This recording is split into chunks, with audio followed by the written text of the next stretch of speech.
Welcome to Quick Truth Tuesdays, episode number, I haven't lost track of this 6. one. Episode number 6.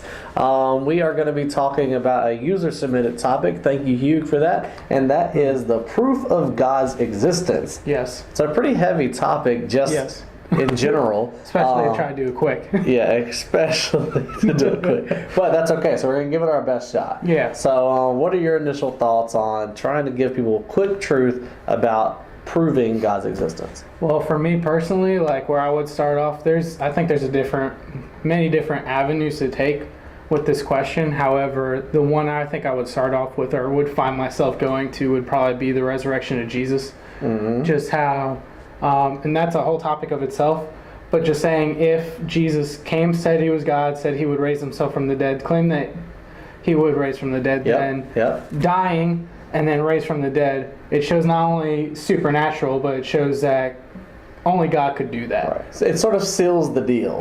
Right. I've had so many conversations with friends and family, kind of like on the topic of we can argue about God and religion all day long, until God shows himself, it's irrelevant. Mm-hmm. So if Jesus is God and died and rose from the dead and proved it, he kind of like you said, seals the deal. Yeah. So that'd be where I would start or go, or eventually find myself at.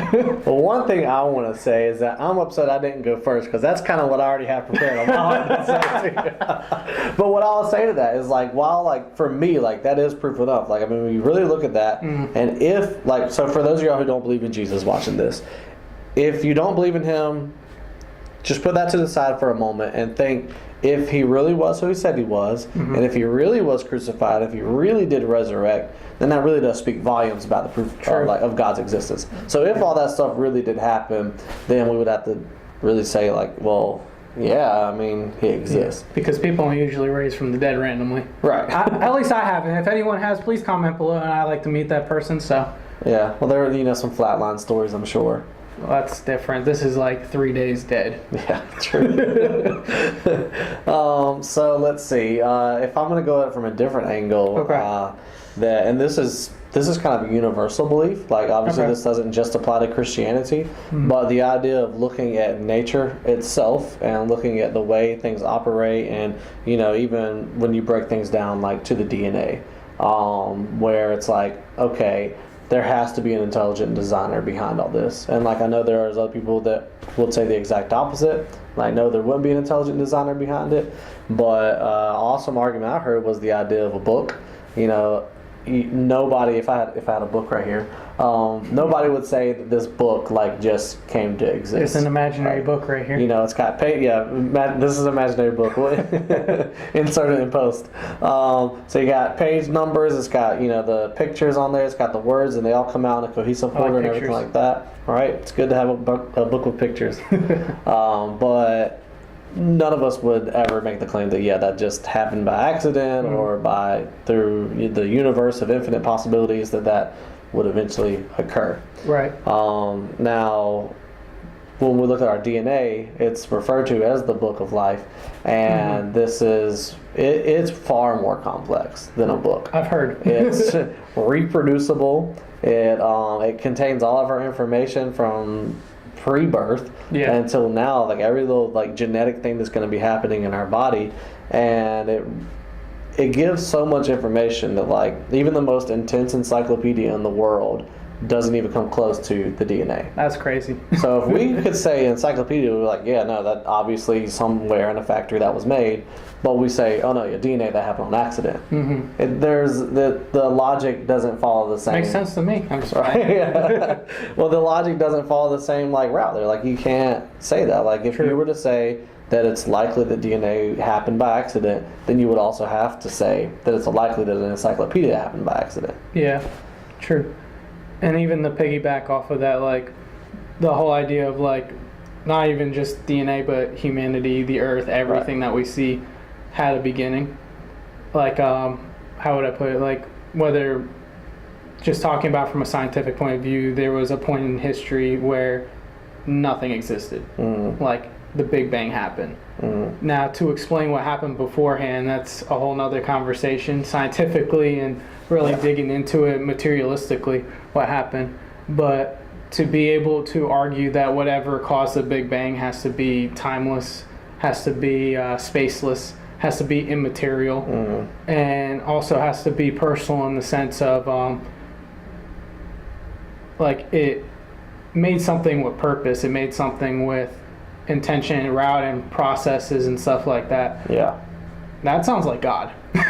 Sounds like it to me too, yeah. And that's the argument that, like, whenever I heard that, there was another way that it was said that really made sense to me. Okay. So it was the idea that, like, if a tree exists, then whatever created the tree to exist can't be a tree, right? So what created the first tree? You're saying? What created the first tree, right? The whole chicken or the egg type of argument. And basically, if we take the tree and replace it with the idea of nature in general, nature cannot create nature. It has to be something unnatural. I feel like all the science people are like, oh, but atoms and stuff, and all the little things that we can't really see. Right. The same principle. The first atom, the first cell, or whatnot. One can't create another. Like, it has to be a first. There has to be a first. Yeah. And looking at scientifically, there was a beginning. Yeah. So what caused all these things into motion? Yeah. Yeah, so those are one of those undeniable truths, like that there was a beginning, And like that we can all get behind that. True. And then once we meet each other on that page, then we start talking about, okay, what was before that, or what created that, or or who? or who. That's philosophical almost, but anyway, and also one thing I love about that point of view is that it's not a God of the gaps argument. Like, for anyone who doesn't know what I mean by a God of the gaps is, like, let's say 500,000 years ago, whenever before gravity was defined as gravity, people might have thrown out, what's the reason why things fall right now? Well, right. God made it that way. Right.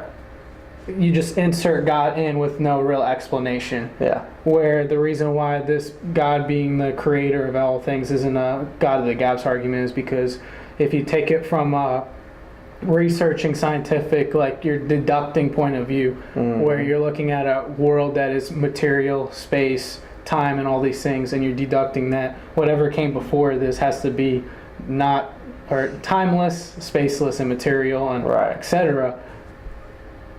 By deducting, that's what God is defined as. That's an option to throw out there as a theory of how the world began, not as a God of the gaps argument. Right. Just throwing God in there and hoping not to explain it.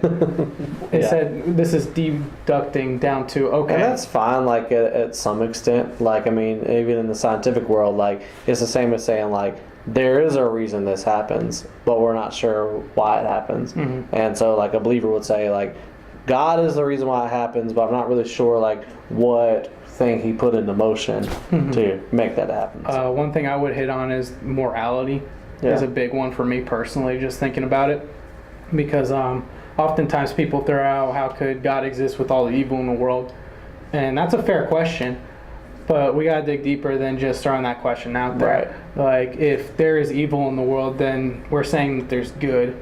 And if we believe that there's good and evil, there's a standard by which we're basing those judgments off of. And if there's a standard, then there's this universal moral law, whether it might change based on preference in different areas, but universally we have a standard by which we judge whether good or evil. Right. And if there's this universal thing of morality, where did that come from? Because you can't go into a laboratory and start dissecting morality. No.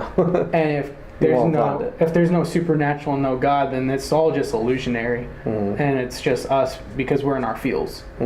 So I would hope that every single one of us would be like, no, morals are a real thing. Like, it's good to be good. It's bad to be bad. Yeah. And I'm not just saying just because we put people in boxes. I'm just saying genuinely. There is good and bad. There's a reason why we can look at Hitler and the Holocaust and be like, that was evil. Right. Like, no one should argue that. Yeah. If they want to argue that, then I might either entertain that conversation or walk away. So, if there is no standard or God or no supernatural from which to judge that outside of us, and it's illusionary, and it's based on whatever we feel, and we don't live life like that. There's a reason why we have governments and laws and rules, because we know that would be chaotic. But so with that being said, if it's not illusionary, that to me points to there's God, like God's out there, and that could be argued for any religion really that has a god or goddesses and gods in the play. Right. So yeah, that's true. So that doesn't necessarily limit down which God is the right God, No. but at least says that there is a God, and then we would say that the Jesus argument clarifies which God is the correct God. Because even with the once we get to that point of deciding whether this is illusion or this is real, and if it's real, there's a God, then we can start asking the real questions. How can God allow evil in the world? But before we even get there, we have to answer, is God real? Because if God ain't real, then your question about why is there evil in the world, what's evil? Right. I think it's a good spot to go and wrap it up. All right, give me a beat. Oh, we're going to wrap it up like that? All right. That was quick.